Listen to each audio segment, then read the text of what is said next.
Hanya sedikit manusia yang mempercayai video ini setiap awalnya. Berani bertaruh, video ini menjawab banyak pertanyaan penting dalam sejarah umat manusia dalam mencari kemakmuran. Untuk sebagian orang, jawaban tersebut akan sangat menggetarkan. Bahkan tidak ada mirip-miripnya dengan pengetahuan yang telah ada atau yang biasa Anda dengar sebelumnya. Video ini akan mengubah pandangan dan pemahaman Anda yang selama ini Anda dapatkan tentang materi dan kemakmuran. Saat ini, banyak dari kita yang sedang mengalami krisis kemakmuran, krisis kepercayaan, dan tertekan masalah ekonomi. Namun, jika dirunut lebih dalam lagi, semua itu terjadi karena pemahaman akan materialisme yang selama ini dipegang umat manusia bertolak belakang satu dengan yang lainnya. Tapi sesungguhnya, bisakah krisis keuangan dan kesulitan ekonomi itu dihentikan? Saya tahu bahwa Anda juga tahu bahwa jawabannya adalah bisa. Yang menjadi pertanyaan adalah apakah Anda tahu apa yang sebenarnya Anda inginkan? Tontonlah video ini lebih dari sekali. Saya juga mengajak Anda menonton dari awal hingga akhir. Kemudian mengulangnya per bagian. Kemudian buatlah catatan-catatan kecil di beberapa bagian. Ujilah, kebenaran yang sejati adalah kebenaran yang teruji, bukan? Saksikan video ini dengan santai, kemudian ulangi lagi. Anggap saya ada di samping Anda sebagai sahabat yang menemani Anda dan berbagi rahasia kecil kepada Anda. Tontonlah video ini dengan hati, tapi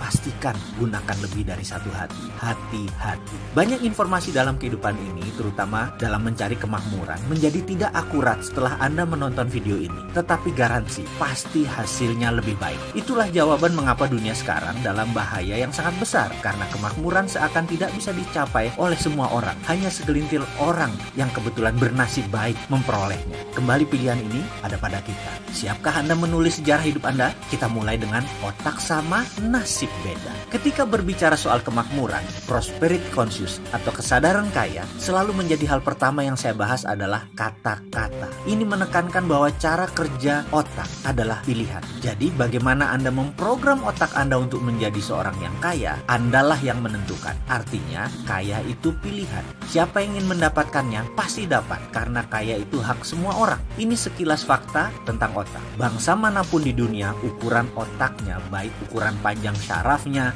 jumlah pengantar kimianya dalam otak, maupun sensornya, semuanya sama. Kecepatan kemampuan berpikir yang oleh sebagian orang disebut IQ juga tidak berbeda jauh. Intinya kemampuan menyimpan datanya juga sama. Jika manusia diibaratkan komputer, anggap saja otak itu hardware dan semuanya sama. Lalu di mana bedanya? Mengapa yang satu lebih sehat dari yang lain? Mengapa yang satu mudah tertawa, yang lain selalu sengsara? Mengapa yang satu mudah mendapat jodoh, yang lain selalu sendiri? Mengapa yang satu lebih cepat mendapatkan uang, yang lain tetap saja miskin? Ada sebuah fakta, jika saya menyebutkan 375 nama orang, kemudian harta tersebut dari mereka digabungkan semua, nilainya sama dengan kekayaan 3 miliar manusia. Ya, 375 orang, kekayaan sama dengan kekayaan 3 miliar manusia. Di antaranya kita sebut Bill Gates, Donald Trump, Warren Buffett, Laxmi Mittal, Paul Allen, Mark Cuban, Jeff Bezos, Rupert Murdoch, dan saya bisa melanjutkan sampai 375 orang.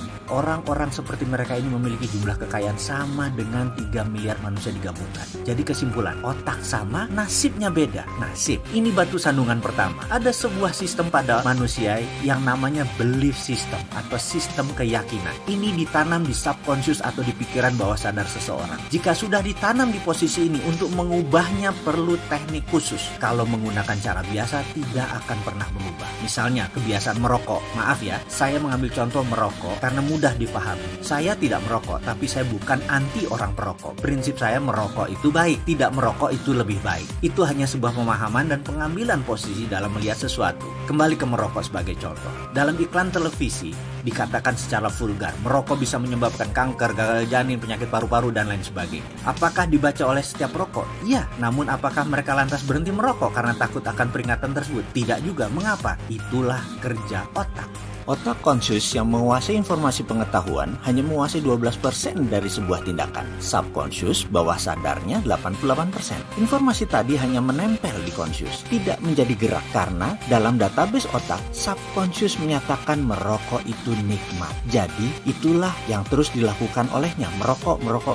Subconscious lah yang berkuasa, 5 kali lebih kuat dari kekuasaannya conscious. Sekarang kita kembali ke prosperity conscious atau kesadaran kemakmuran atau IQ IQ kaya atau tulang kaya atau balung sugih, apapun itu, bagi Mind Master atau sang pemilik otak, ini semacam software. Jadi 375 orang kaya memiliki software ini, sedangkan 3 miliar manusia belum memiliki software ini. Bisa menerima? Masih berat? Masih bertanya, di mana itu nasib? Ya, ini pertanyaan kecil dari kelompok besar. Ini pertanyaan saya pula. Saya mengalami jalan kehidupan yang turun naik seperti gelombang laut selagi badai. Saya pernah memiliki materi berlimpah, tapi 3 tahun kemudian tinggal di rumah kontrakan dan masih menanggung hutang yang besar lagi. Kemudian kembali berlimpah materi, kemudian kembali terpuruk, kembali lagi naik ke atas, lalu berbalik begitu sampai di puncak. Saya sudah mengalami beragam kisah untuk bisa menjadi diri saya sekarang. Ketika itu saya banyak mempertanyakan nasib dan urusan jalan hidup. Hingga akhirnya saya memutuskan untuk belajar dan mencari kemanapun untuk mendapatkan jawaban pertanyaan saya yang terbesar. Nasib itu pemberian Tuhan atau buatan manusia? Itu pertanyaan saya.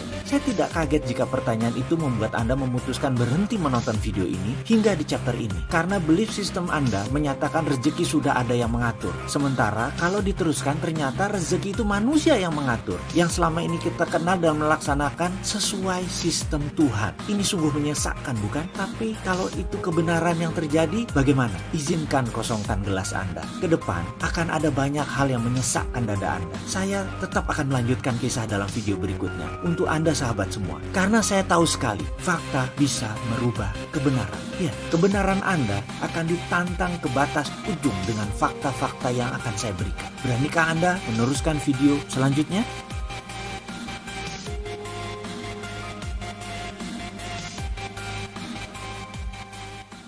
Millionaire Mindset. Dulu, kehidupan saya mengalami goncangan yang amat sangat. Ini bukan pertama kali, melainkan kedua kalinya saya terpuruk.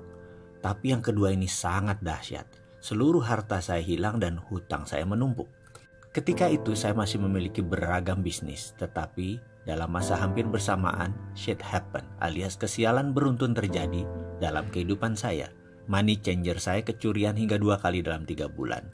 Kapal barge yang saya bertransaksi untuk mengirim barang ke Kelian Equatorial Mining di Kalimantan Timur karam. Asuransi tidak membayarnya. Pabrik kapur Hydrated Lime yang masih berhutang pada bank kena gempa di Cilengsi. Gempanya memang kecil, tapi meretakkan tungku utama yang harganya mahal.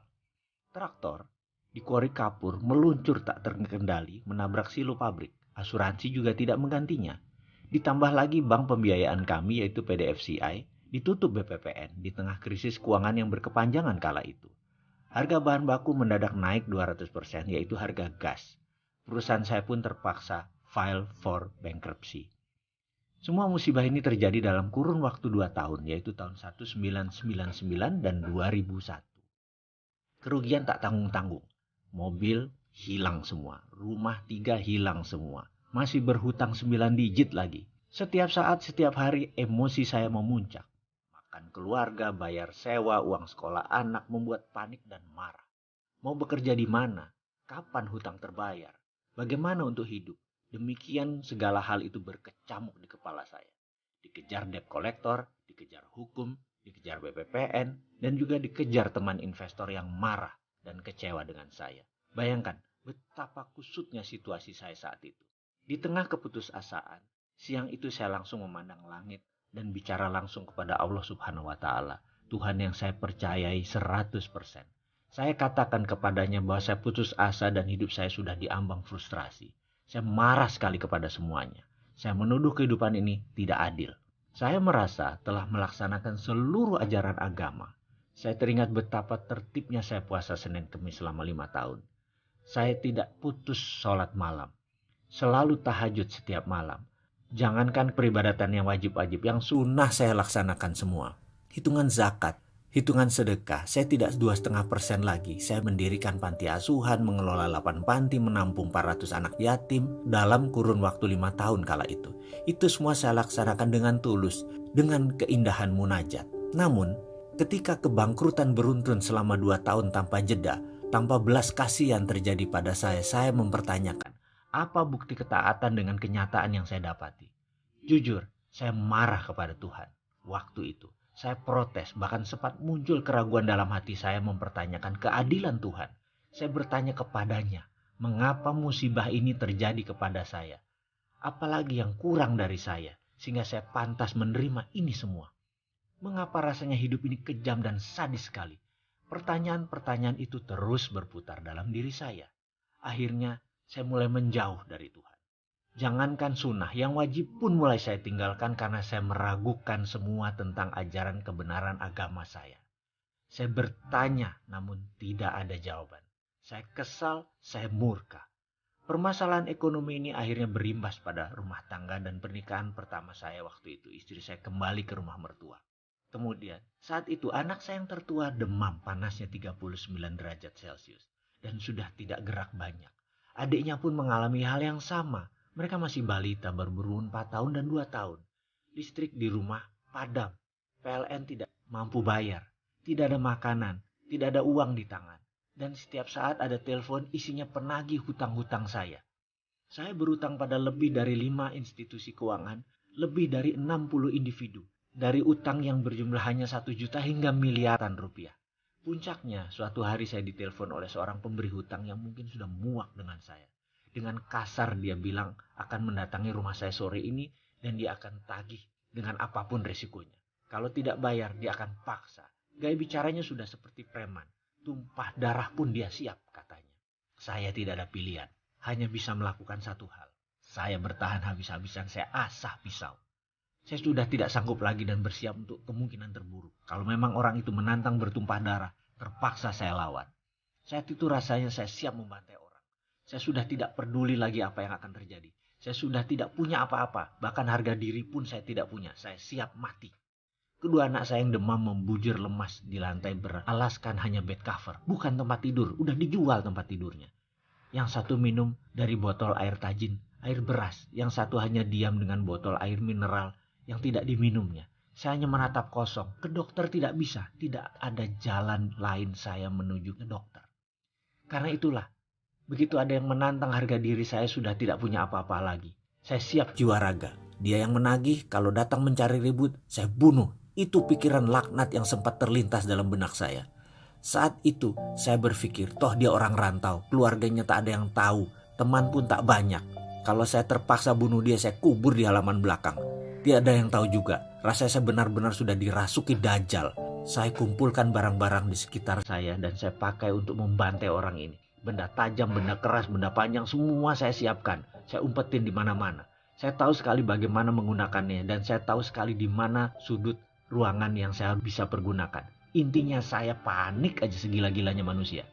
Tiba-tiba kering. Telepon rumah yang diblokir hanya bisa menerima panggilan berdering. Sementara saya hanya bisa melamun dengan kegamangan. Hingga dering kesekian saya baru tersadar. Mungkin ini si penagih utang itu lagi, pikir saya. Dengan gusar saya pun angkat telepon. Halo, demikian saya berkata dengan kasar. Di seberang sana ada suara lembut menjawab. Assalamualaikum mas. Saya mengenali sekali suara ini adalah suara Pak Ali, pimpinan Yayasan Husnul Khotimah yang kemudian dikenal dengan Rumah Yatim Indonesia, panti asuhan yang kami bangun bersama. Saya pun terhenyak dan menjawab dengan nada lemas. Waalaikumsalam Pak Ali. Kemudian dia melanjutkan, mas, saya telepon 3 kali kok nggak diangkat, lagi sibuk ya, kata Pak Ali dengan logat lamongannya yang khas. Maaf Pak Ali, saya sedang ada kesibukan. Apa kabar? Sahut saya dengan mengatur nafas, menahan emosi. Mas, dengar-dengar sedang ada masalah ya. Istri pergi, anak sakit, rumah dan isinya sudah dijual semua, listrik putus. Apa benar mas? Tanyanya dengan serius. Dengan berat hati saya menjawab, iya benar Pak Ali. Bo, kalau ada masalah begini saya diceritakan mas, kata Pak Ali kemudian. Saya tertegun mendengar kalimatnya. Kemudian dia melanjutkan, mas, walaupun kita miskin, yayasan kita ada pegang uang dikit. Kalau mas butuh nih ada 3 juta, pakai aja dulu mas. Mas berhak kok. Sudah 5 tahun mas membangun yayasan ini. Kalau ada masalah seperti ini, mas punya hak untuk memakai dan meminjamnya. Saya ke rumah ya sekarang, terus bawa anak-anak ke dokter. Saya yang antar. Nyes. Rasanya saat itu bara di hati saya seakan tersiram satu ember es batu. Saya tertegun, terduduk, dan menangis terseduh. Saya tidak kuasa menahan getaran di dada. Rasa haru, rasa malu, ada rasa senang, kesal, semua jadi satu. Dengkul saya keduanya di lantai. Tangan saya masih memegang kelewang, pedang pendek. Sesaat kemudian saya buang jauh. Yang ada hanya diri saya tersungkur bersujud. Saya salah ya Allah, saya salah. Batin saya memohon tobat. Saya tersungkur di sajadah tua. Yang tepat ada di samping saya. Tak lama kemudian selagi saya terduduk menatap langit di bawah pohon kelapa di teras belakang rumah, terdengar suara bariton mengucapkan salam. Assalamualaikum, sapanya. Saya pikir Pak Ali, rupanya bukan.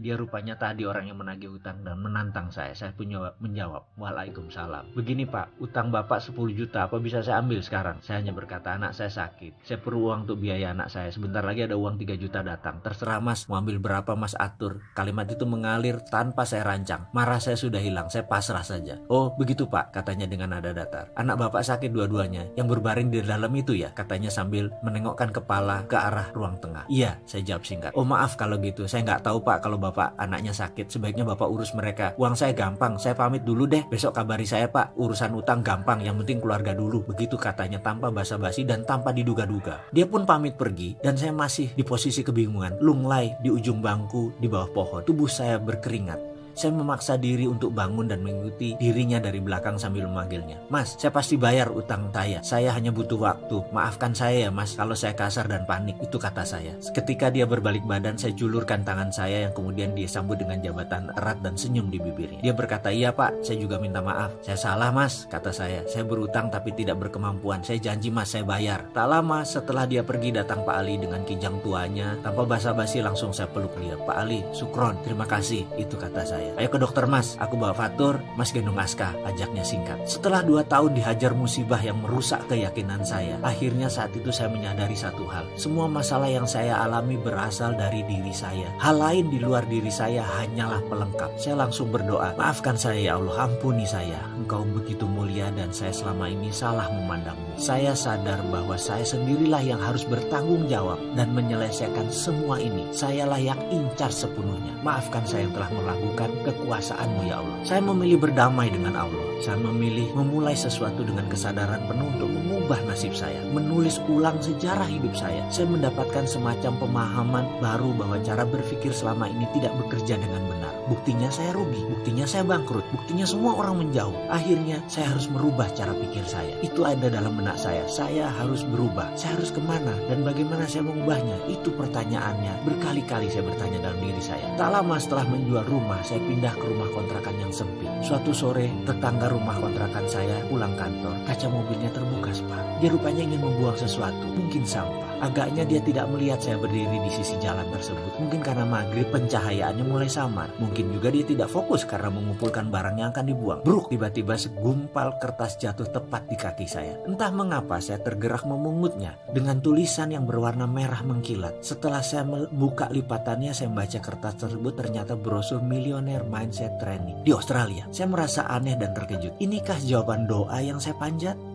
Saya berdiri termenung. Rupanya tetangga saya tadi baru sadar bahwa sampah yang dibuang tadi jatuh di depan saya. Dia pun menghampiri saya. Mas, maaf sekali, saya nggak lihat, katanya kikuk. Loh, nggak apa-apa, aku kan hanya ngelamun. Nggak ngeh, aku baru ngeh pas ngeliat brosur itu, kata saya basa-basi sambil menunjukkan lembaran tersebut. Iya, tadi saya dari kantor, tapi sepertinya nggak mungkin saya ke sana. Bukannya nggak butuh jadi orang kaya, tapi harganya itu loh. Seminggu di sana 30 juta. Mending buat modal, katanya mengurai. Saya hanya mengangguk-mengangguk sambil tersenyum. Saya pamit Pak Sarif, kata saya. Iya Pak, maaf ya, tadi benar-benar nggak sengaja, katanya. Sungguh-sungguh. Nggak apa-apa bos, santai aja, jawab saya kemudian. Setelah itu, saya langsung sibuk berpikir, di mana saya cari uang 30 juta? Belum lagi uang untuk sanggup keluarga di rumah sementara saya pergi. Yang jelas saya sudah tekad untuk berubah. Saya bertekad untuk berubah dan melihat ini sebagai solusinya. Saya percaya itu. Singkat cerita, harta terakhir saya yaitu motor Tiger, mesin jahit, dan beberapa barang keluarga saya jual. Saya nekat terbang ke negeri Kangguru. Saya menginginkan ilmu tersebut. Saya pun berangkat untuk mengikuti Millionaire Mindset Training di sana dengan harapan bisa menerapkan untuk memperbaiki kondisi hidup saya. Kira-kira sebulan setelah kembali dari pelatihan selama 7 hari tersebut, ternyata tidak ada perubahan apa-apa dalam perjalanan kehidupan saya. Saya masih menganggap bahwa apa yang saya pelajari itu aneh dan gak kena di logika. Mek ngono tok, apa iyo? Itu saya berkali-kali bilang, masa begitu sih? Emang gitu? Itu saya selalu membatin. Memang benar, saya meragukan dan saya menganalisa, mencoba mengurai maksud dari pelatihan tersebut. Tapi saya lelah, keadaan saya begitu-begitu saja. Saya belum bisa dapat uang lagi, saya belum bisa melunasi tunggakan hutang.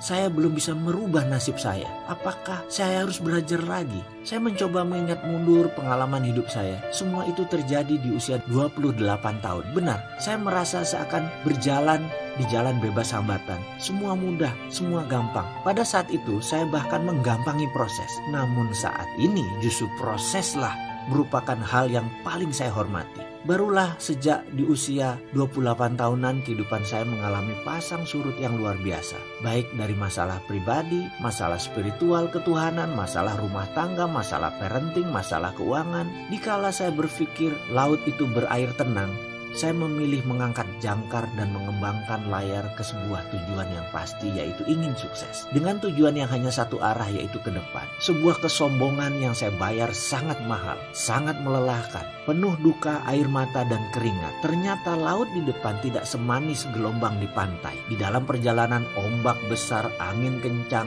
bahan bakar kurang, sumber daya terbatas. Satu hal yang saya lupa, saya tidak bawa kompas penunjuk arah. Dalam artian, saya mengarungi samudera tanpa ilmu, tanpa petunjuk, tanpa pembimbing. Mentang-mentang saya punya glory from the past, kisah sukses masa lalu. Saya merasa bisa melakukan apapun. Bayangin, di usia 26 tahun saya menjadi milioner. Milion-milion uang ada di kantor saya.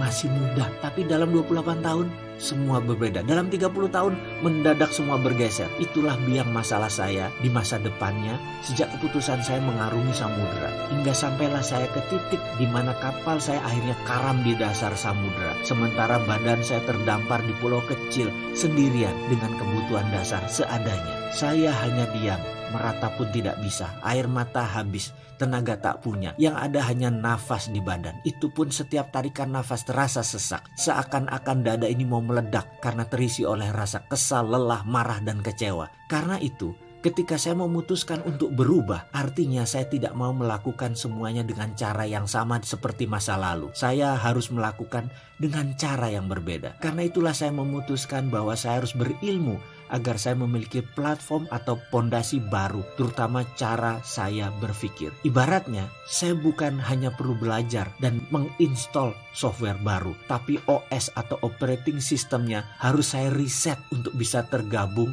dan terhubung dengan software tersebut. Sederhananya begini, jika otak kita yang berkemampuan maha dahsyat ini adalah hardware pemberian Tuhan, softwarenya kita sendiri yang pasang. Sebut saja software sukses, software sehat, software bahagia, itu semua manusia yang install. Jadi hardwarenya memang pemberian Tuhan, tapi softwarenya manusia yang pasang. Mungkin banyak sahabat yang menonton video ini akan berkerut kening ketika saya membawa hal seperti ini, tapi coba saya berikan ilustrasi. Seorang anak yang hidupnya dikritik, dimarahi, ditekan, dipaksa, diharuskan, dibatasi, dilarang, dimaki, dan dihina akan membuat dirinya tumbuh sebagai pribadi yang peragu, pemarah, dan pendendam. Bandingkan dengan anak yang tumbuh dengan didorong, dipuji, disayangi, diperhatikan, didukung, dan dikelilingi suasana penuh canda tawa. Sang anak akan memiliki platform hidup lebih ringan, lebih fun, banyak senyum, dan vibrasi dirinya disukai orang. Yang saya maksud di sini adalah software seseorang diinstal oleh orang tuanya, oleh lingkungan sekitarnya, dan tentu saja software yang buruk bisa diganti, diubah, bahkan dibuang bila kita mau. Sesuatu yang dipasang umumnya bisa dilepas. Setuju bukan? Bukan sesuatu yang permanen, karena itu kita yang masang, kita bisa lepas juga. Teman-teman dari bidang aplikasi psikologi mungkin mengenal ini dengan sesi terapeutik dalam dunianya. Ketika mencari kompas ilmu pengetahuan dan pola pikir, itulah saya baru sadar. Selama ini saya menerima hasil sebuah printer yang isinya salah. Lalu saya mati-matian mentipek, menghapus tulisan dalam kertas tersebut. Begitu seterusnya. Saya tidak sadar bahwa yang saya harus rubah adalah justru bukan dokumen yang diprint, tetapi bukan juga printernya, melainkan data di dalam komputernya. Kalau isi komputernya sudah benar, baik itu softwarenya maupun datanya, hasil yang diprintnya pasti tidak salah, pasti benar.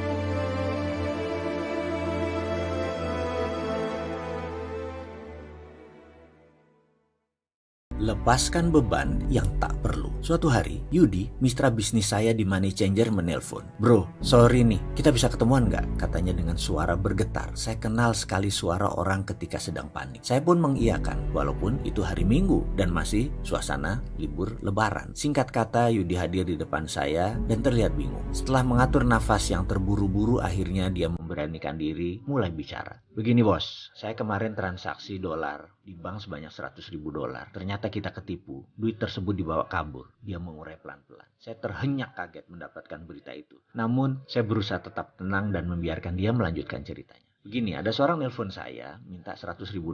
Harga di suasana lebaran kan nggak jelas. Jadi saya kasih harga tinggi. Dia mau loh. Ini untung besar buat kita. Lalu saya janjian di bank di daerah Pondok Indah. Kebetulan ada 2 bank asing bersebelahan. Dia bilang rupiahnya ada di bank satunya, yang dolarnya nanti dimasukkan ke bank sebelahnya. Lalu dia meminta uang dolar yang saya bawa untuk dihitung. Setelah dihitung benar 100.000. Dia meminta temannya untuk jalan menemani saya ke bank sebelah untuk mengambil rupiahnya. Entah bagaimana saya memang bodoh. Uang dolarnya sudah saya berikan ke dia. Lalu ketika saya hendak mengambil rupiah, tahu-tahu temannya kabur. Saya berusaha mengejar, tapi saya teringat bahwa dia nggak pegang apa-apa. Yang pegang dolar ya temannya di bank satunya tadi. Kisahnya sambil menenangkan detak jantungnya yang galau. Saya tak banyak berpikir. Yang saya fokuskan hanya bagaimana uang tersebut bisa kembali. Yang saya minta tentunya dia bertanggung jawab. Dia berkata, saya bertanggung jawab. Saya akan cari sana sini. Dan kalau nggak bisa juga ya saya pinjam orang tua saya. Kata-kata tersebut membuat saya tenang. Saya tahu ayahnya memiliki kemampuan untuk angka tersebut. Namun di kepala saya terbersit kemungkinan yang berat terlaksana. Masalah itu bukan uang saya. Dari perputaran uang tersebut ada lebih 60 orang yang mempercayai keuangannya dikelola oleh saya dalam money changer tersebut. Jadi saya rasa kehilangan uang tersebut harus saya laporkan. Tapi apakah kira-kira Yudi bisa membayar tanpa perlu saya melaporkan kejadian ini kepada pemilik? Saya optimis, saya bisa selesaikan dengan cepat. Saya yakin Yudi berkomitmen dengan kata-katanya. Tahu nggak apa yang terjadi?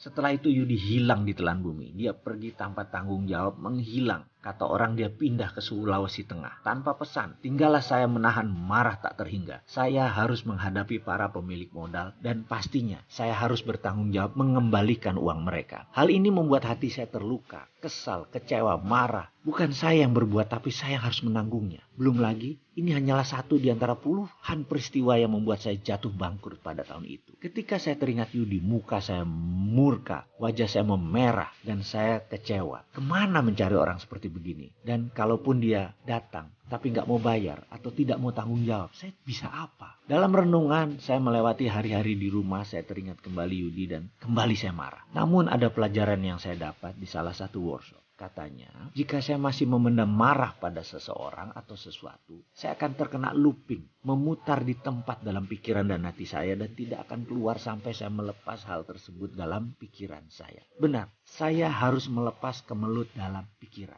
Tapi bagaimana saya melepasnya? Kalau saya ingat namanya aja saya marah. Pelajaran tentang prosperity conscious sangat jelas. Tidak boleh ada hal negatif atau berlawanan dengan kemakmuran. Karena hal itu membuat konflik interest dalam pikiran. Otak manusia hanya bisa memikirkan satu hal. Jadi jika ada yang lain akan mengantri di belakang pikiran yang sedang difokuskan. Bagaimana uang bisa datang kalau yang di depan adalah kemarahan terhadap Yudi? Kalau mengikuti materi prosperity conscious, saya harus memaafkan Yudi. Ya, sekali lagi, memaafkan, mencintai, dan mendoakan dirinya sukses selalu. Ini pelajaran gila menurut saya. Saya harus mengasihi sampai benar-benar tulus kepada orang yang melukai diri saya. Ego saya mengatakan saya tidak akan pernah bisa memaafkan pengecut ini. Tapi di sisi lain batin saya mengatakan saya ingin hidup damai dan penuh kemudahan. Untungnya saya bukan orang yang rumit. Untungnya saya bukan orang yang senang susah. Saya lebih baik berdamai dengan diri sendiri. Poinnya begini, bayangkan saya di hadapan Anda. Lalu saya meminta Anda mengangkat kedua belah tangan Anda, telapaknya menengadah ke atas. Di tangan saya ada satu buah bolpen dan satu buah ponsel.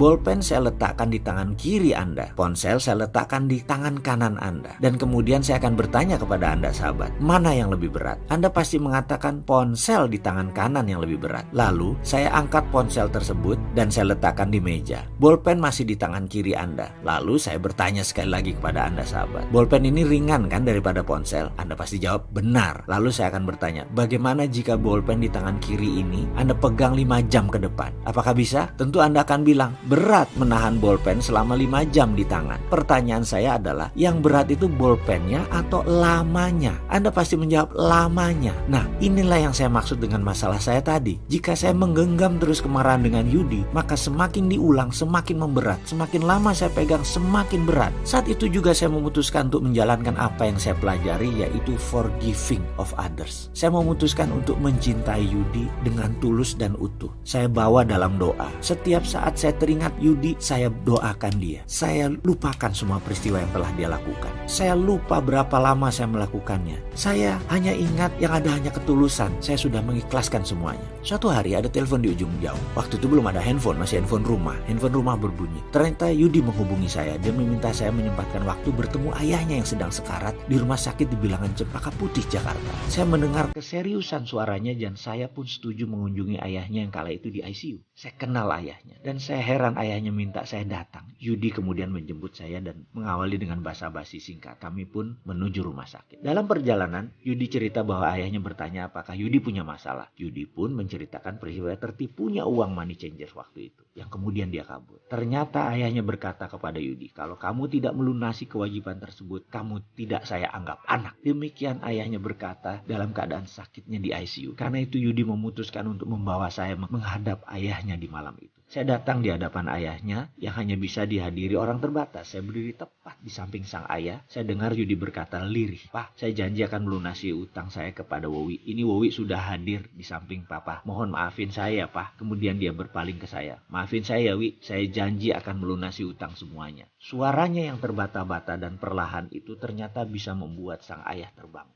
Wajahnya tersenyum tulus, dipegangnya kepala Yudi dan dia mengangguk pelan. Ya anakku, iya katanya. Lalu dia mengangkat wajahnya ke atas dan Allahu Akbar. Dia mengatakan sebuah kata dan ternyata itu adalah kata-kata terakhir karena dia menghembuskan nafas terakhirnya di hadapan saya dan Yudi. Saya lemas. Yudi tersungkur. Tak lama kemudian seluruh tim medis dan keluarga mengambil alih suasana. Saya menatap Yudi yang terdiam. Kemudian saya tertunduk. Ya Allah, inilah kekuatan melepas. Inilah kekuatan rilis. Terima kasih.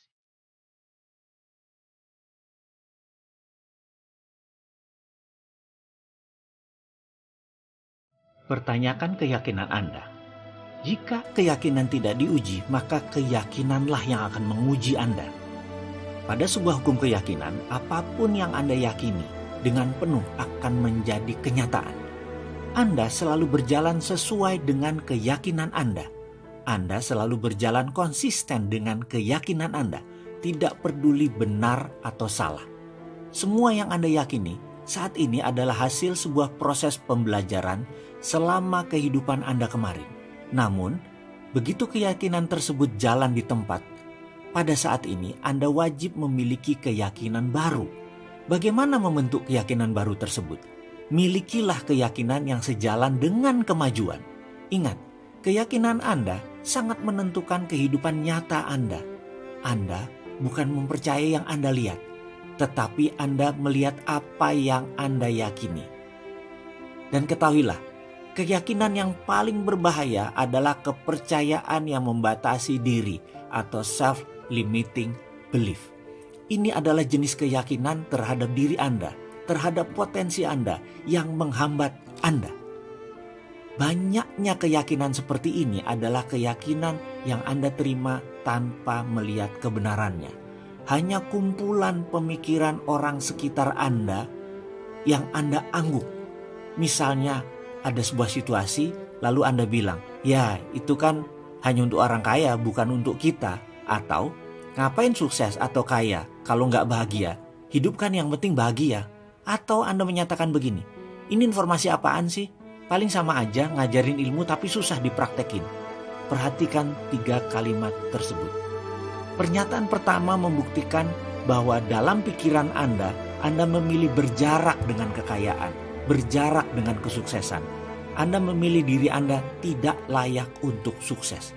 Pernyataan kedua, Anda memilih berpikir bahwa kaya atau miskin tidak penting. Yang penting bahagia.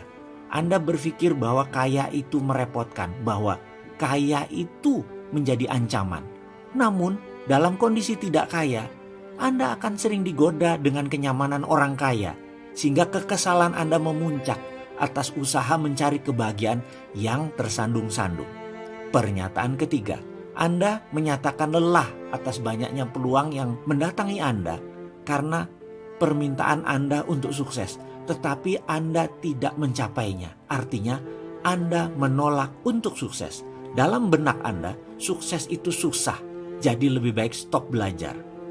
Jika Anda benar yakin bahwa Anda memang tidak mampu dalam bidang mencari kemakmuran, mencari kesuksesan, dan menghasilkan uang banyak, kepercayaan ini benar dalam kehidupan Anda.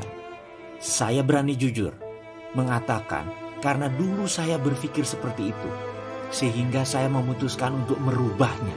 Dan setelah saya belajar melalui terseok-seok dan jalan susah, saya harap saya bisa berbagi pelajaran pengalaman hidup ini untuk Anda bahwa ternyata ada cara mudah.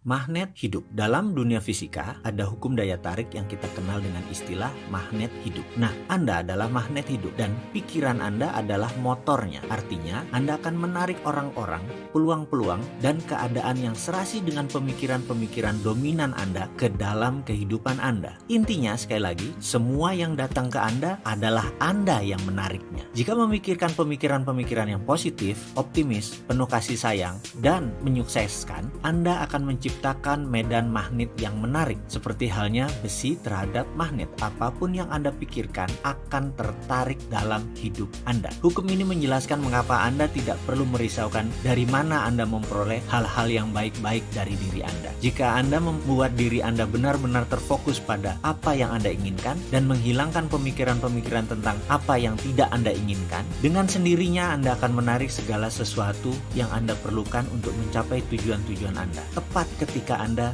sudah siap menerimanya. Ubahlah cara berpikir, maka Anda dapat mengubah hidup Anda. Sebaiknya Anda memilih dan memilah pikiran-pikiran tersebut. Orang-orang yang berhasil adalah mereka yang berpikir dengan lebih efektif dibandingkan mereka yang tidak berhasil. Mereka menghadapi kehidupan mereka, hubungan-hubungan mereka dengan orang lain, tujuan-tujuan hidup mereka, masalah-masalah mereka, dan pengalaman-pengalaman mereka dengan cara berbeda dengan orang lain. Mereka menaburkan bibit lebih baik dan sebagai akibatnya akan menuai kehidupan yang lebih baik pula. Jika belajar bagaimana cara berpikir dan bertindak layaknya orang sukses, orang yang lebih bahagia, dan orang yang lebih makmur, Anda akan dengan segera dapat menikmati kehidupan serupa dengan kehidupan mereka. Ketika sudah mampu mengubah cara berpikir, Anda akan dapat mengubah kehidupan Anda. Caranya bagaimana? Caranya dengan melakukan ketidakmungkinan yang disegerakan. Seperti yang sudah kita bahas sebelumnya, dalam dunia komputer kita mengenal istilah hardware dan software. Otak kita, tubuh kita adalah hardware, sementara cara kita berpikir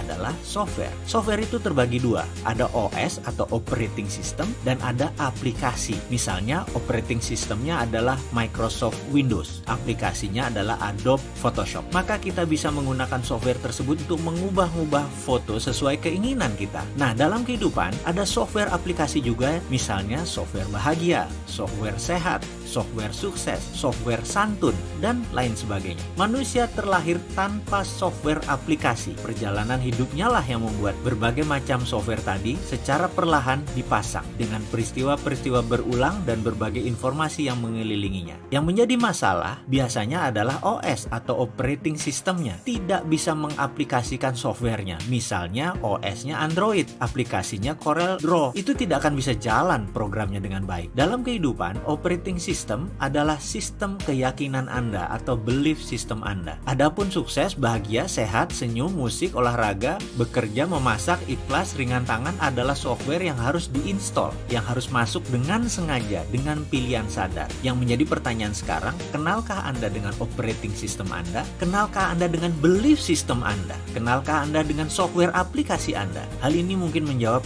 banyak pertanyaan pribadi. Kok saya sudah ikut workshop motivasi tapi nggak berubah apa-apa sih? Kok saya sudah sering ikut pengajian dan taklim, ternyata saya juga nggak bisa ikhlas tuh. Kok saya sudah belajar dari buku The Secret, Rhonda Byrne, tetap aja nggak pengaruh apa-apa. Kok saya sudah banyak ikut pelatihan malah jadi bingung sih? Mari kita lihat ke dalam diri kita sebentar. Jangan-jangan bukan aplikasinya yang salah, tetapi operating system kita yang tidak cocok. Persiapkan diri Anda untuk masuk lebih dalam guna mempelajari millionaire mindset dan prosperity conscious ini. Apa yang selanjutnya akan Anda lalui bukanlah hal yang tidak sengaja. Ini bagi sebagian orang adalah ketidakmungkinan yang disegerakan. Bagi sebagian orang lainnya, ini adalah jawaban yang dicari.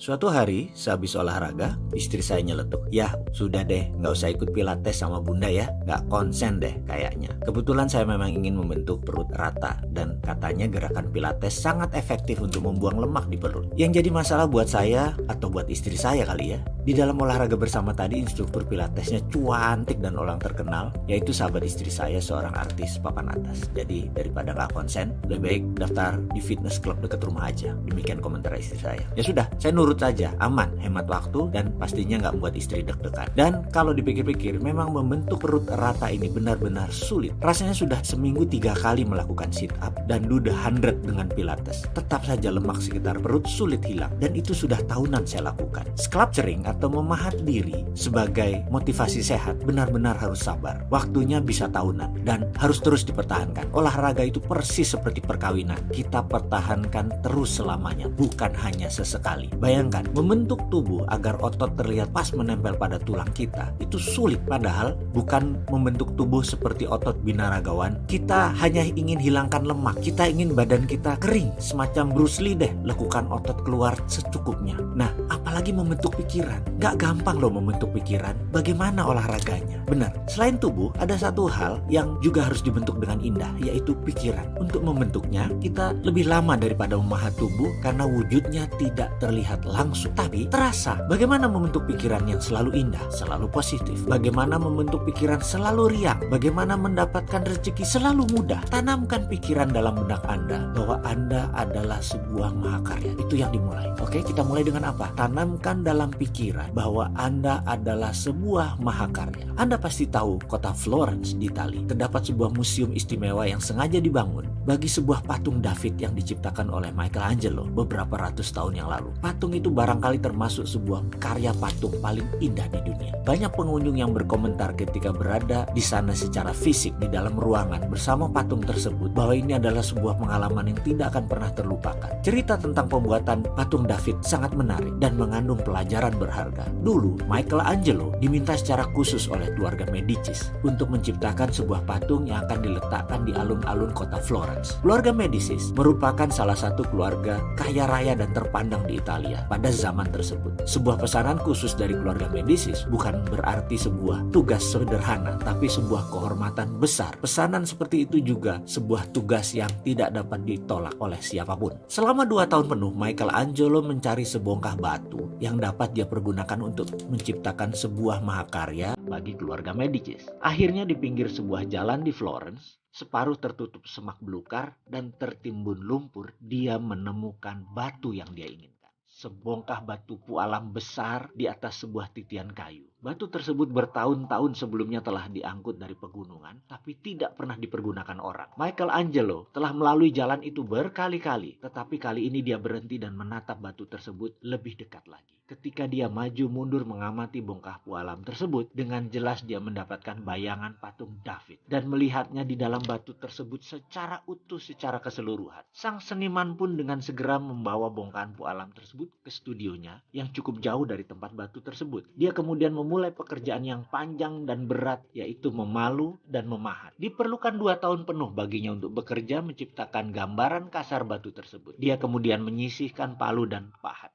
dan menghabiskan 2 tahun lagi memoles dan menghaluskan sampai patung itu benar-benar siap. Pada saat itu Michelangelo adalah pematung terkenal. Kabar bahwa dia sedang mengerjakan sebuah pesanan khusus dari keluarga Medicis telah menyebar seantero Italia. Ketika waktunya tiba untuk mempertontonkan patung tersebut ke publik, ribuan orang datang dari seluruh Italia dan berkumpul di alun-alun kota. Ketika selubung yang menutupi patung dibuka, kerumunan massa yang berada di sana tercengang dengan mulut ternganga. Patung itu luar biasa indah dan orang bersorak. Para pengunjung merasa kagum melihat kecantikan luar biasa patung hebat ini. Michelangelo dengan segera dikenal sebagai pematung terhebat pada zamannya. Sesudah itu, ketika Michelangelo ditanya bagaimana dia dapat menciptakan sebuah mahakarya seperti itu, dia menjawab dengan mengatakan bahwa dia telah melihat David dengan lengkap dan sempurna pada batu pualam yang ditemukan saat mentah, dan yang dia lakukan hanya membuang apa-apa yang bukan David. Sekali lagi, ini yang ditekankan. Michelangelo hanya membuang apa-apa yang bukan David. Terdapat beberapa kesamaan kebersamaan antara Anda dan patung David. Anda pun kurang lebih seperti sebuah mahakarya yang hebat terdapat dalam sebongkah pualam. Akan tetapi pualam yang menutupi Anda, seperti juga kebanyakan orang lain, adalah pemikiran-pemikiran sempit yang terbatas serta kekhawatiran-kekhawatiran yang berlebihan terhadap berbagai kemungkinan kerugian atau kegagalan. Bukannya antisipasi penuh semangat menyongsong kedatangan kesuksesan dan keberhasilan. Agar dapat menyadari potensi Anda, yang mendesak dan perlu kita lakukan adalah menjebol pemikiran terbatas tersebut. Kita dengan memimpikan impian yang besar dan membayangkan berbagai kemungkinan yang tak terbatas. Namun ingatlah, bahkan setelah David dibebaskan dari batu pualam, Michelangelo masih membutuhkan 2 tahun penuh untuk memoles dan menghaluskannya demi menjadikan sebuah mahakarya. Demikian juga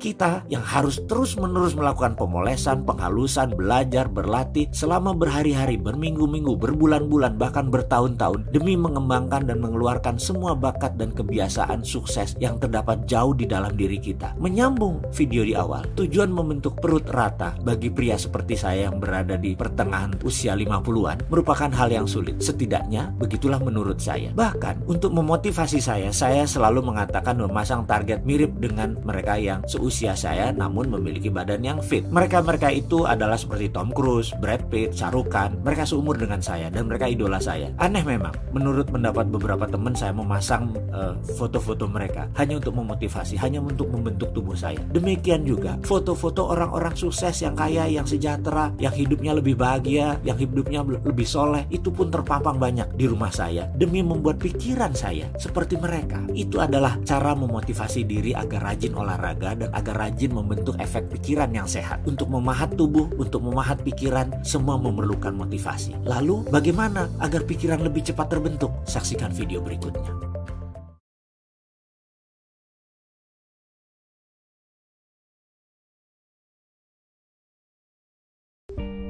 Layaknya seorang Michelangelo dalam membuat patung David, dia membuang apa-apa yang bukan David. Ya, artinya kita perlu membuang apa-apa yang buruk buat pikiran. Celetukan negatif, komentar sinis, bicara kasar, berprasangka buruk, itu semua bukan mahakarya. Itu bukan Anda, itu bukan kita. Sebaiknya pikiran-pikiran seperti itu dibuang, kemudian dipoles dan diasah dengan perilaku yang baik. Jangan pernah dipakai lagi semua hal-hal yang negatif. Penting untuk diingat, satu-satunya hal di jagat raya ini yang dapat kita kendalikan secara penuh hanyalah pikiran kita. Sekali lagi, satu-satunya hal di jagat raya ini yang bisa kita kendalikan secara penuh hanyalah pikiran kita. Anda dapat memutuskan apa yang ingin Anda pikirkan dalam menghadapi suatu tindakan tertentu. Pikiran Anda dan cara Anda menginterpretasikan kejadian apapun akan mendorong terbentuknya perasaan Anda, baik positif atau negatif. Pikiran dan perasaan Anda akan membawa Anda pada tindakan-tindakan yang kemudian Anda ambil dan menentukan hasil yang nantinya akan Anda peroleh. Semuanya bermula dari pikiran Anda. Pikiran yang positif menunjang kehidupan. Pikiran seperti itu akan memberi kekuatan bagi Anda, membuat Anda merasa lebih tangguh dan percaya diri. Pikiran-pikiran yang positif bukan hanya sebuah ide yang bersifat memotivasi. Pikiran seperti ini juga memiliki efek-efek konstruktif yang besarnya dapat diukur terhadap kepribadian Anda, terhadap kesehatan Anda, terhadap tingkat spirit energi Anda, dan kreativitas Anda. Semakin positif dan optimis Anda, semakin bahagia Anda dalam setiap aspek kehidupan. Pikiran-pikiran yang negatif akan mendatangkan hasil sebaliknya. Pikiran-pikiran seperti ini akan menekan dan membuat Anda merasa lebih lemah, kurang percaya diri. Kapanpun Anda berpikir atau mengatakan sesuatu yang negatif, Anda sebenarnya sedang melemahkan kekuatan Anda sendiri. Anda merasa marah, Anda defensif, Anda point finger, menunjuk, Anda frustrasi, Anda blame, menuduh, Anda accuse, Anda denial, Anda menyangkal, Anda tidak bahagia. Lambat laun, pemikiran yang negatif akan membuat Anda sakit secara fisik, bahkan dapat meracuni hubungan-hubungan Anda dengan orang lain. Berbeda dengan pikiran positif yang akan memberikan Anda kesehatan mental dan prestasi puncak. Pikiran negatif menimbulkan penyakit mental, menurunkan efektivitas. Oleh karena itu, jika ingin mendapatkan kehidupan yang indah, Anda harus mengarahkan sasaran-sasaran Anda pada penanaman berbagai emosi positif dalam diri dan membuang jauh-jauh emosi negatif. Penghapusan emosi negatif adalah salah satu langkah yang sangat penting yang dapat Anda lakukan demi mendapatkan kesehatan, kebahagiaan, dan kesejahteraan pribadi. Setiap kali Anda memegang kendali penuh atas pikiran dan perasaan Anda. Sekali lagi, Anda memegang kendali penuh atas pikiran dan perasaan Anda, serta disiplin diri agar tetap memelihara pikiran-pikiran dan perasaan-perasaan yang positif. Kualitas hidup Anda, baik mental maupun fisik, akan meningkat. Ketiadaan emosi negatif akan membuat pikiran Anda secara otomatis terisi emosi-emosi yang positif, yang menghasilkan perasaan bahagia dan puas. Putuskan sekarang bahwa Anda memilih apa yang Anda ingin pikirkan. Hukum substansi mengatakan otak Anda hanya mempunyai cukup ruang bagi satu pikiran setiap kalinya, baik itu positif atau negatif. Anda dapat mengganti sebuah pikiran negatif dengan sebuah pikiran positif kapanpun Anda mau. Anda dapat mengaplikasikan hukum ini dengan berpikir tentang sesuatu yang positif secara sengaja. Setiap kali Anda ingin menghapus sebuah pikiran atau perasaan yang membuat Anda marah atau bahagia, pilihlah sebuah peristiwa yang membuat Anda bahagia dan langsung pada saat itu juga Anda berubah menjadi positif. Hukum kebiasaan mengatakan pikiran atau tindakan apa saja yang Anda lakukan secara berulang-ulang pada akhirnya akan menjadi suatu kebiasaan baru. Jadi setiap kali Anda bereaksi dan berespon secara positif, Anda sebenarnya sedang mengendalikan pikiran bawah sadar Anda. Dengan segera, hal ini akan tumbuh menjadi sebuah kebiasaan yang otomatis akan Anda lakukan, sehingga berpikir dan berperilaku dengan cara tersebut membuat Anda menjadi hidup lebih positif, lebih bahagia, lebih mudah. Dengan tekad yang keras dan pengulangan terus-menerus, Anda akan mendapatkan perilaku baru, mengembangkan kebiasaan berpikir baru, dan bertindak dengan cara yang baru. Dengan menerapkan hukum kebiasaan, yaitu pengulangan, Anda akan dapat menjadi seseorang yang benar-benar positif, dan Anda dapat mengubah hidup Anda dengan membuang apa-apa yang bukan David berulang-ulang. Itu adalah polesan, itu adalah penghalusan. Anda sudah menjadi mahakarya sekarang.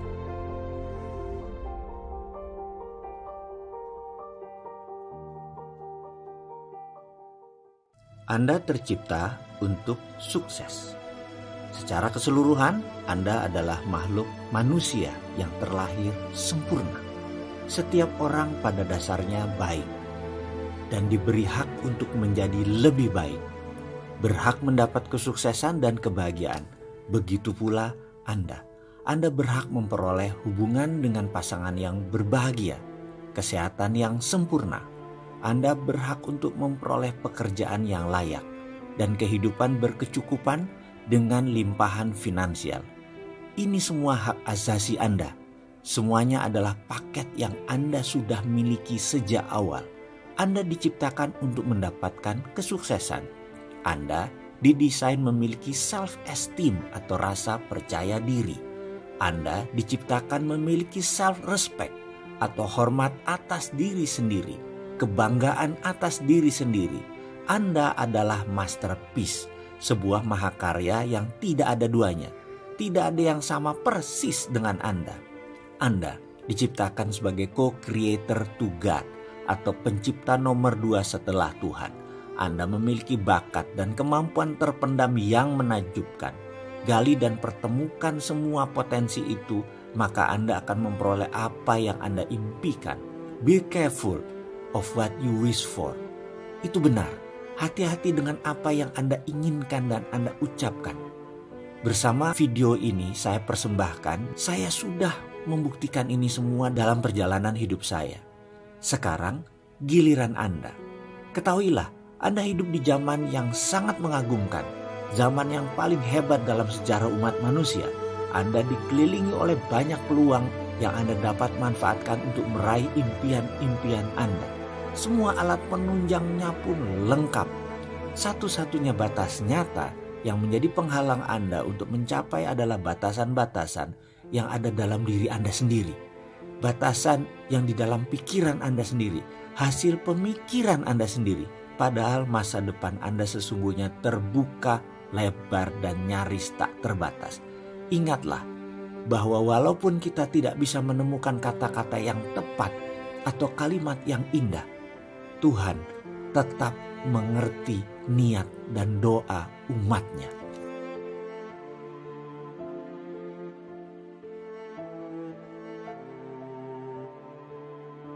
Pikiran itu mencipta. Kita pasti sering mendengar kalimat hati-hati dalam berkata. hati-hati dalam berpikir. Ya, tetapi perkataan tersebut lebih mudah diucapkan dan didengarkan daripada benar-benar dikerjakan. Kita semua pasti tahu bahwa mind is creating atau pikiran itu mencipta. Seperti apa maksud kalimat tersebut? Ilustrasinya begini. Pernah nggak Anda suatu hari tengah dalam perjalanan menyetir mobil atau sedang mengendarai motor, lalu Anda menyadari bahwa dompet Anda, SIM Anda tertinggal di rumah. Lalu Anda panik dan dalam hati mengucap, wah, jangan-jangan ketangkap polisi nih. Selang beberapa lama di lampu merah, polisi datang mendekati Anda dan menanyakan SIM Anda. Bayangkan. Atau pernahkah suatu hari Anda berkata dalam hati, alamat dan nomor telepon teman-teman semua tercatat di handphone ini. Kalau handphone ini hilang, gawat nih. Ternyata selang beberapa hari setelah Anda mengucap tersebut, handphone Anda benar-benar hilang. Atau mungkin suatu hari Anda berkata dalam hati,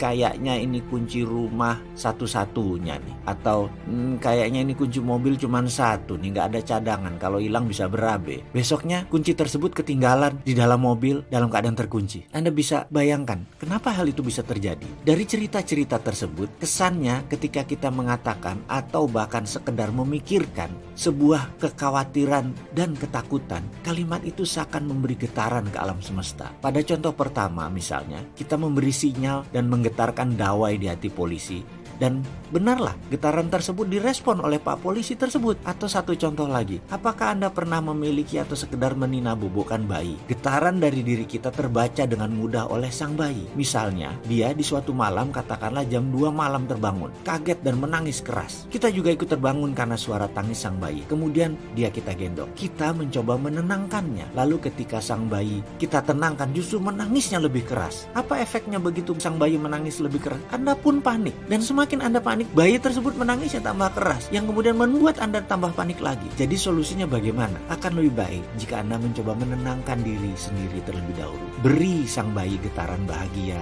getaran damai, dan Anda kendalikan diri Anda. Dia nanti membaca suasana hati damai tersebut. Jadi ketika Anda damai, dia merespon damai. Kendalikan semuanya. Andalah pengendali sejati jalan hidup Anda. Lalu lihat apa reaksi sang bayi setelah getaran Anda tenang dan damai. Pasti tangisannya mereda karena dia terinduksi getaran damai Anda tadi. Dan kembali dia tidur nyenyak karena getaran Anda tadi melindungi dia. Percayakah Anda bahwa getaran dawai Anda tadi menarik apapun yang Anda pikirkan dan yang Anda inginkan?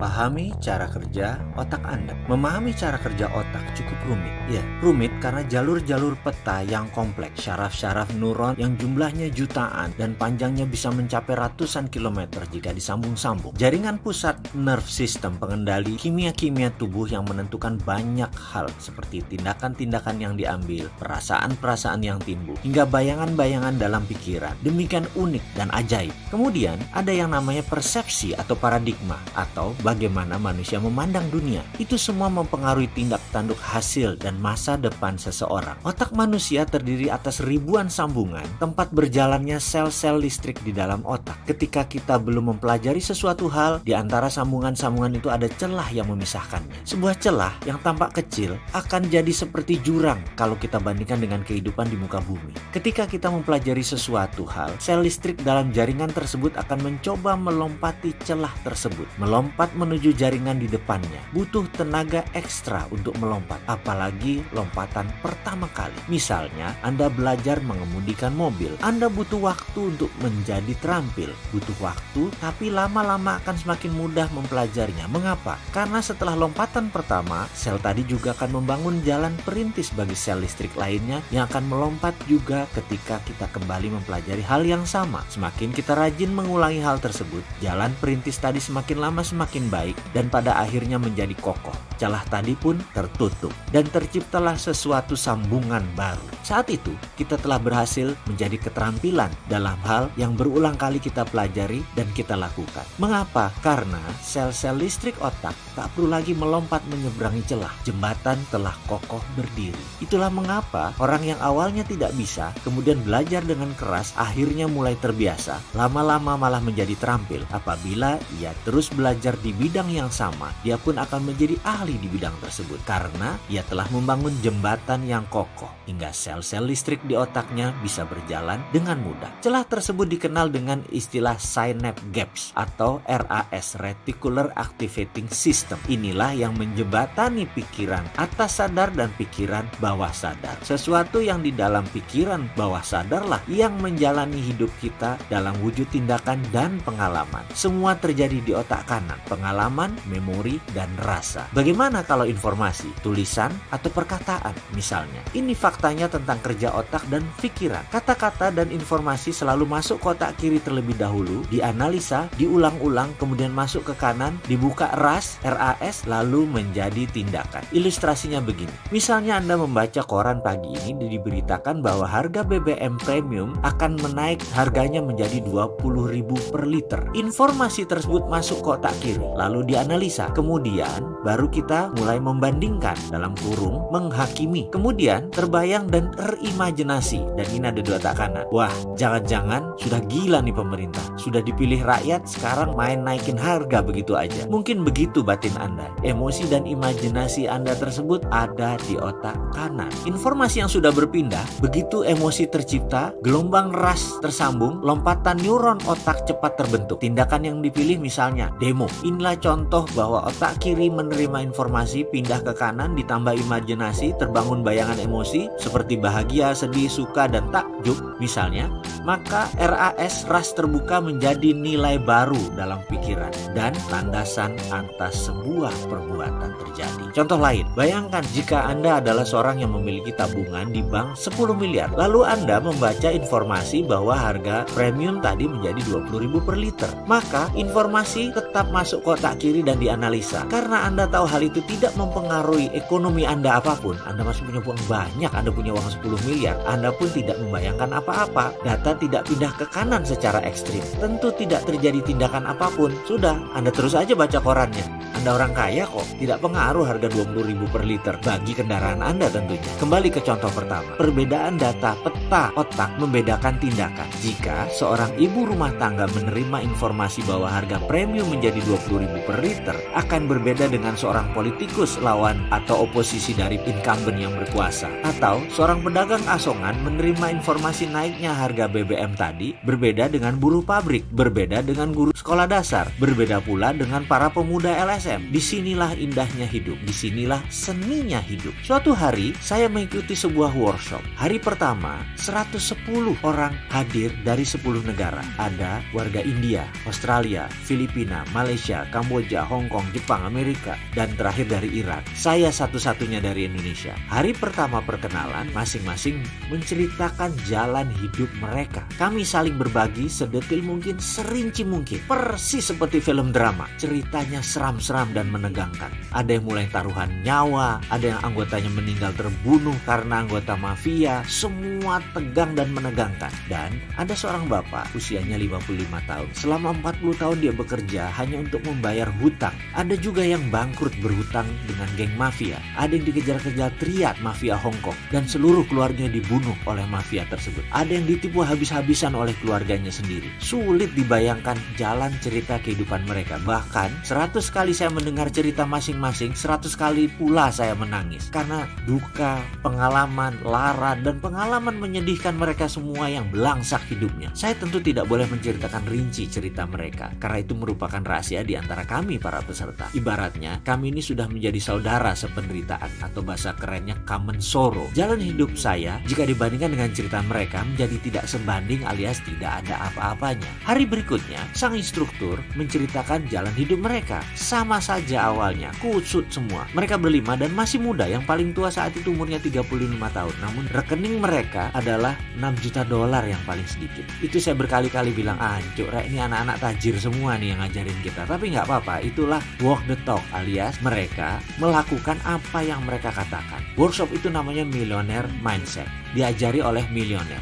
Jadi sudah benar, ini adil. Kami diperlihatkan dana di rekening mereka. Mereka tidak berdusta. Diperlihatkan keesokan harinya bagaimana uang itu datang ke mereka. Mata saya mulai melek. Ide di otak saya mulai lompat-lompat liar. Rasanya ada suara aha berkali-kali di benak saya. Hari berikutnya pelajaran dimulai. Kami membentuk formasi setengah lingkaran tanpa meja. Pelajaran trespassing namanya. Teritori ego kami akan diterabas, dilanggar, dilewati. Siap-siap marah, siap-siap tertusuk hatinya. Kami peserta diberi pertanyaan, how is the money comes to you? Atau bagaimana cara uang datang ke Anda? Seluruh peserta mendapat giliran untuk menjawab, dan kalau disamaratakan semua menjawab dengan bekerja. Pertanyaan berikutnya, kalau tidak ada uang, apa yang Anda lakukan? Semua peserta berbicara bergantian, tapi kesimpulannya rata-rata menjawab, mencari pekerjaan. Karena dengan bekerja, kita mendapat uang. Pertanyaan berikutnya, kalau Anda bekerja, apa yang Anda peroleh? Seluruh peserta menjawab, uang. Pertanyaan berikutnya, jadi begitulah cara kerja otak Anda. Untuk mendapatkan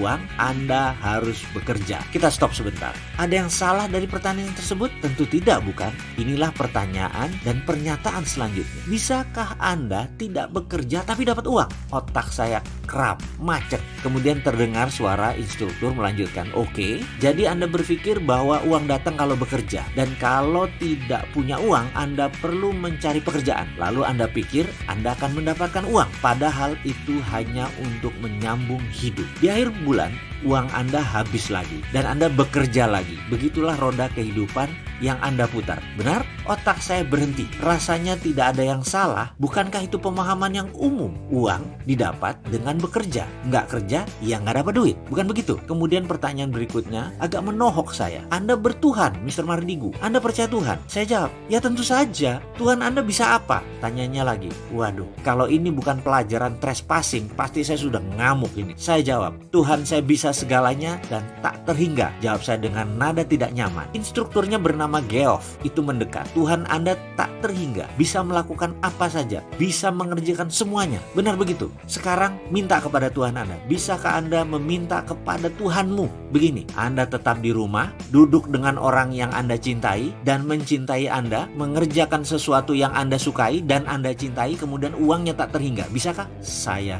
gelagapan. Dia menekan saya sekali lagi. Bisa nggak Tuhan kamu mendatangkan uang kepada kamu tanpa bekerja, dengan hanya mengerjakan sesuatu yang kamu suka, yang kamu cintai, tapi tetap mendapat uang tak terhingga? Bisakah? Bisa.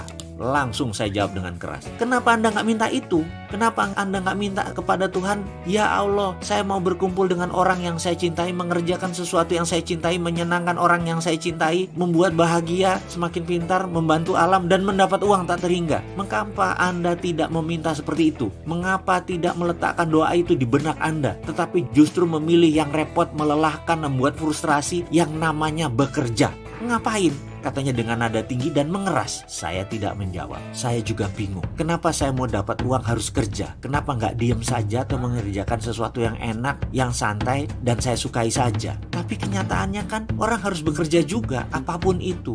Buktinya banyak orang yang santai-santai malah masuk jurang kemiskinan. Jadi itu maksudnya saya harus apa? Geoff menekan saya lagi. Kalau Anda datang ke sini masih mempertahankan dan mempertanyakan hal-hal dasar, Anda harus siap-siap kecewa. Kalau Anda percaya Anda menentukan nasib Anda sendiri, Anda siap-siap terkejut. Kalau Anda percaya nasib bukan di tangan Anda, pasti Anda kecewa. Tapi kalau Anda percaya Tuhan bisa melakukan apapun dan Anda pasti mendapatkan sesuatu yang Anda maui, Anda berada di tempat yang benar. Kalau Anda percaya garis tangan sudah ditentukan sebelumnya, Anda pasti frustrasi. Kalau Anda percaya Anda menulis jalan hidup Anda sendiri, Anda pasti menemukan jalan keluarnya bersama saya di sini. Kalau Anda banyak berpikir dan mempertanyakan metode pengajaran selama 7 hari ke depan, siap-siap angkat koper karena Anda tidak akan mendapatkan apa-apa. Kalau Anda pasrah dan percaya, Anda sangat diuntungkan karena semuanya akan mudah. Kalau Anda percaya inilah jawaban atas doa Anda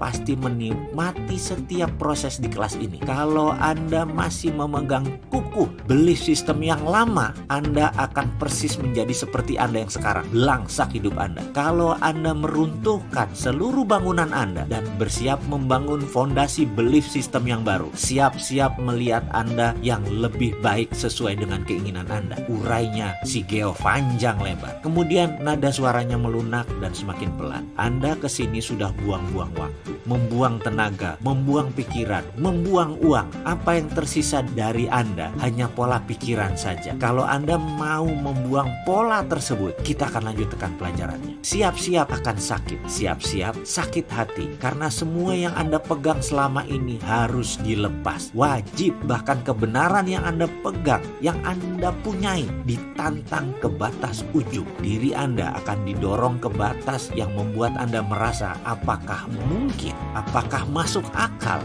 masa sih, bagaimana bisa? Pertanyaan-pertanyaan logika belief lama Anda akan ditantang. Kalau ternyata tidak teruji, rubuhkan. Ingat, kebenaran yang terbenar adalah kebenaran yang teruji. Dan kebenaran yang paling benar, dia tidak menohok atau menyinggung siapapun. Kalau ada yang sakit hati gara-gara kebenaran, pelajaran kebenaran ini salah. Dan semua kita tahu bahwa kebenaran yang paling benar adalah kebenaran yang membela dirinya sendiri. Inilah pelajaran Millionaire Mindset. Berlanjut.